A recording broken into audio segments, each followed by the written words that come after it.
ॐ पूर्णम् अद पूर्णम् इदं पूर्णात् पूर्णम् उदच्यते पूर्णस्य पूर्णम् आदाय पूर्णम् एव अवशिष्यते। ओम शांति शांति शांति। प्रणाम भगवान। आत्मदर्शी बाबा नगीना साहब जी द्वारा रचित अद्भुत ग्रंथ वेदानुवचन। भगवान ज्ञान कांड का 7वां अध्याय चल रहा है और भगवान आज होगा एपिसोड 50।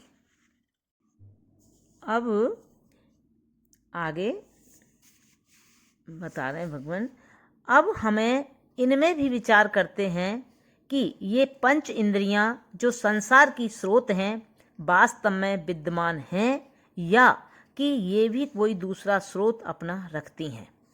तो थोड़े विचार से ज्ञात हो सकता है कि ये वास्तव में विद्यमान नहीं है, इनका स्रोत भी मन है।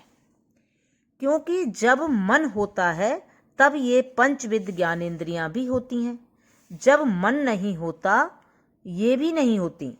देखो, जब नींद होती है तो ये सब ज्ञानेंद्रियां मन में उसी तरह लय हो जाती हैं जिस तरह सूर्य की किरणें सूर्यास्त के समय लय हो जाती हैं। जब संसार की पंचविद तन्मात्राएं, क्या शब्द, क्या रंग, क्या रस, क्या गंध, क्या स्पर्श, नींद के समय इंद्रियों में लय हो जाती हैं और ज्ञानेंद्रियां मन में तो ज्ञात हुआ कि सब संसार का स्रोत वास्तव में मन है और मन ही फैलकर इंद्रियां और विषय रूप होकर संसार हो जाता है, सिवाय मन के कुछ भी विद्यमान नहीं।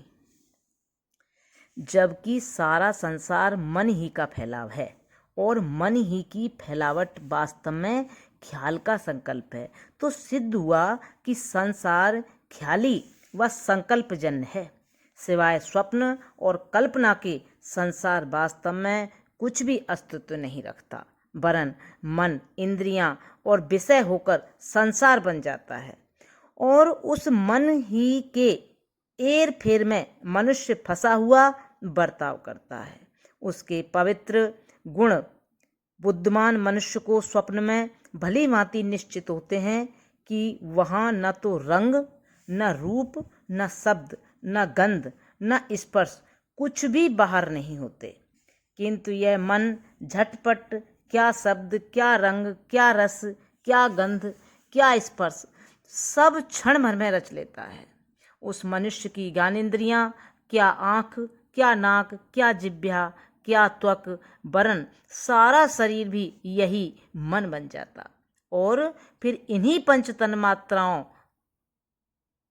तरकीब यानी पंजीकरण रूपी क्रम से धरती, आकाश, जो कुछ उसमें है सब जाता है और इसी तरह मनुष्य उसमें व्याकुल होता है, जैसे वही जागृत के संसार में व्याकुल यानी परेशान होता है। इस कारण सिद्ध होता है कि क्या जागृत, क्या स्वप्न, सब मनोमय प्रपंच मन का ही पसारा है। मन ही सबका स्रोत है, सब मन रूप है और मन ही ख्याल है। इसलिए भी संसार ख्याली का संकल्पजन्य है, कुछ भी अस्तित्व नहीं रखता।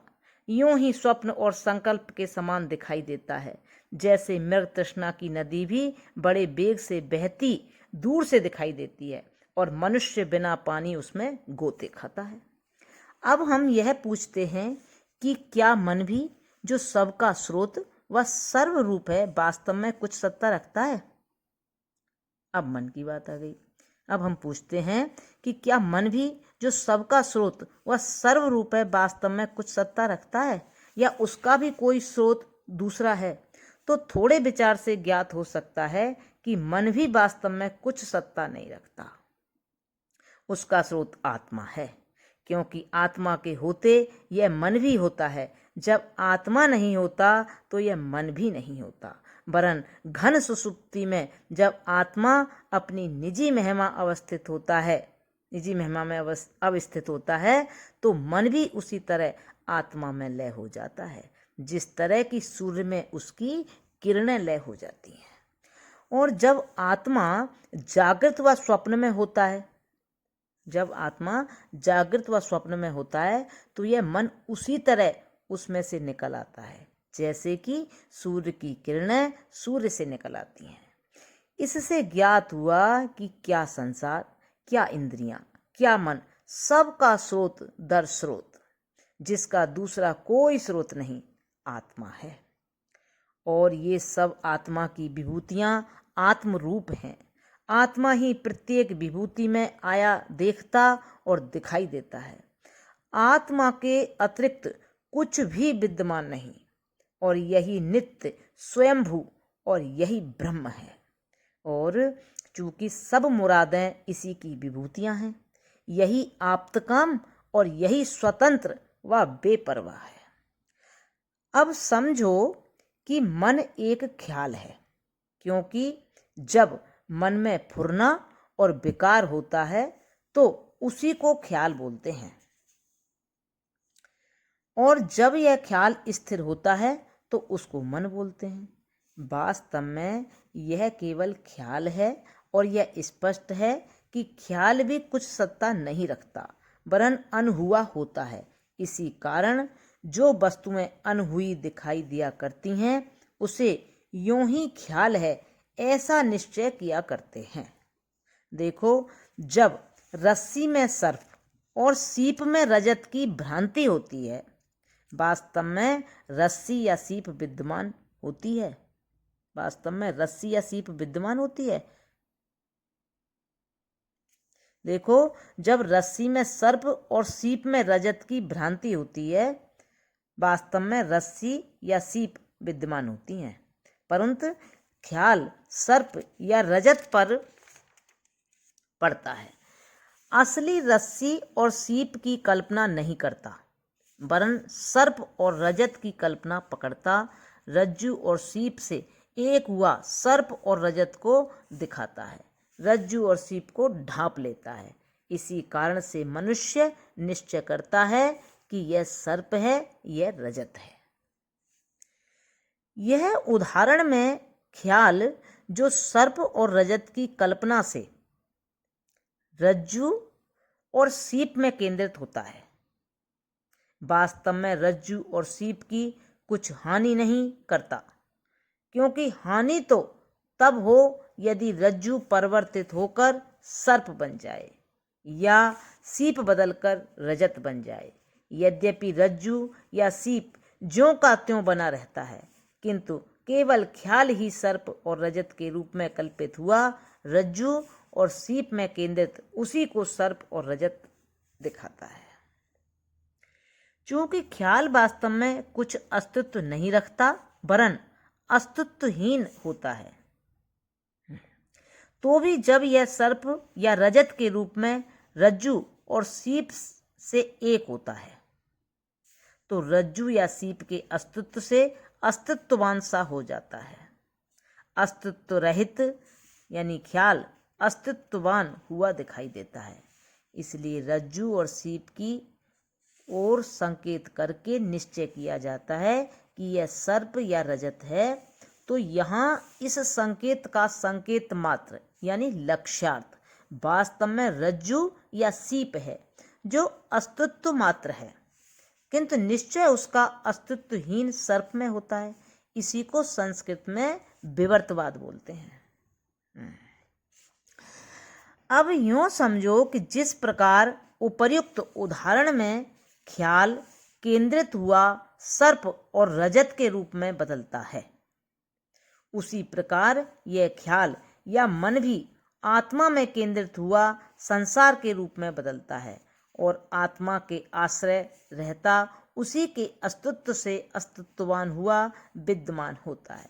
आत्मा ज्यों का त्यों स्थिर रहता है, कुछ विकार नहीं पाता, क्योंकि जो विकारवान होता है वह नाशवान होता है।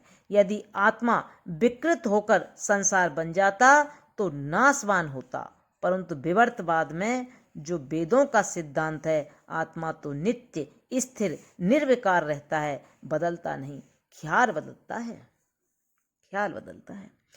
चूंकि ख्याल वास्तव में अस्तित्वहीन या केवल देखने मात्र वस्तु है, इसलिए आत्मा का गुण नहीं और न उसमें आरोपित व सम्मिलित है। इसलिए आत्मा ख्याल से विशिष्ट भी नहीं और न ख्याल उसमें आरोपित व सम्मिलित है, वरन जिस प्रकार उपर्युक्त उदाहरण में सर्प की कल्पना असत मात्र है, उसी तरह यह ख्याल या मन भी असत मात्र है, जिसे संस्कृत में कल्पित या मिथ्या बोलते हैं और फारसी में मादुमी उल मालूम कहते हैं।